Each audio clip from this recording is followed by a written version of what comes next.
লক্ষ্মী পুজোর দিন দেখো সকালবেলা উঠে গেছি ভোরবেলা উঠে দেখো কলা বউ বাঁধতে বসে গেছি, কারণ কলা বউটা বাঁধতে হবে, কারণ একটা কলা বউয়ের দাম 150 টাকা 100 টাকা। ওর জন্য কলা গাছ কেটে নিয়ে এসছে মা, নিয়ে আসার পরে দেখো বাজার থেকে সব কিনে নিয়ে এসে আমি কলা বউ বানিয়ে নিলাম আর আমার মামিদেরও বানিয়ে দিলাম। তারপর লক্ষ্মী ঠাকুর স্নান করাতে বসে পড়েছি। লক্ষ্মী ঠাকুর স্নান করিয়ে ঠাকুরকে ঘাগরা টাগরা পরিয়ে সিংহাসনে বসিয়ে দিয়ে দেখো এদিকে মা নাড়ু পাক দিচ্ছিল, এইদিকে দেখো সাজ তুলতে হবে। তার জন্য এই যে ক্ষীরের সাজগুলি তুলে ফেলছিলাম আমি, আর এইভাবে নারকেলের সাজ তুলি। আর তোমাদের বাড়িতে কারা কারা এইভাবে নারকেলের সাজ তোলো? আমি হাতে হাতে অনেক কাজই করে দিই, হেল্প করে দিই।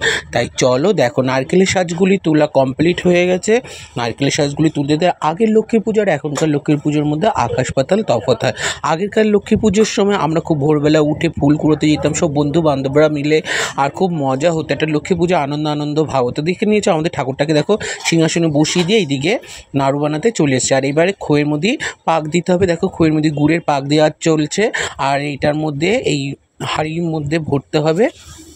ভরে এইটা লক্ষ্মী ঠাকুরের দুই সাইডে দিতে হয় নাড়ু দিয়ে। তারপরে দেখো একটু বোঁদে বানিয়ে নিলাম।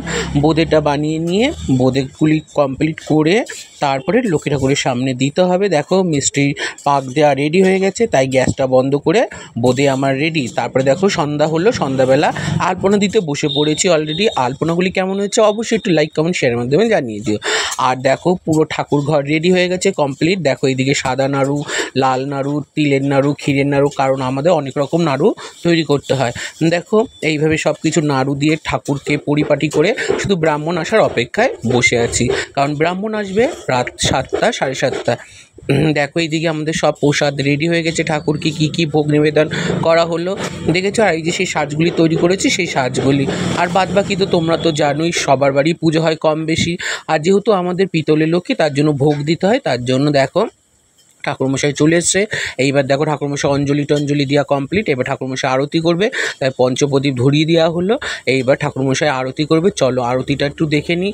আর লক্ষ্মী ঠাকুরের কাছে সবাই একটুখানি আশীর্বাদ চেয়ে নিই, কারণ সবার ঘরে ঘরে যেন মা লক্ষ্মী দেয়। কারণ দেখো সবাই তারপরে চলে আসলাম আমার জ্যাঠাবাড়ির পুজোতে। দেখো জ্যাঠাবাড়ির পুজোটা সুন্দর, কারণ জ্যাঠা নেই এখন দাদারাই পুজো করে। কেমন হলো ভিডিও?